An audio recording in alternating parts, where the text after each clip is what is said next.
ইন্ডিয়াতে এখনো অনেকে বিলিভ করে যে রাহুল গান্ধী মহাত্মা গান্ধীর ফ্যামিলি থেকে বিলং করে, বিকজ তাদের সারনেম দুটো একদমই সেম। কিন্তু এটা একদমই ভুল। রাহুল গান্ধীর সারনেম অ্যাকচুয়ালি গান্ধী না, তাহলে কি?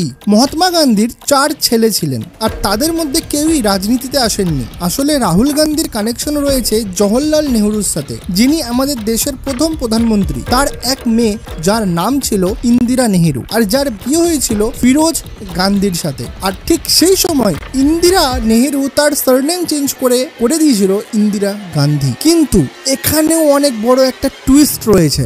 সেটা ছিল ফিরোজ গান্ধী তার সারনেম তখন চেঞ্জ করেছিল যখন রাজনীতিতে সে অনেক বেশি অ্যাক্টিভ হয়ে গেছিল আর জওহরলাল নেহরুর অনেক বেশি ক্লোজ হয়ে গেছিল। তখন সে ফিরোজ জাহাঙ্গীর গান্ধী এটা বদলে করে দিয়েছিল ফিরোজ গান্ধী। তারপর জওহরলাল নেহরু তার মেয়ের বিয়ে দেন ফিরোজ গান্ধীর সাথে, আর সেই অনুযায়ী ইন্দিরা নেহরুর সারনেম হয়ে যায় গান্ধী।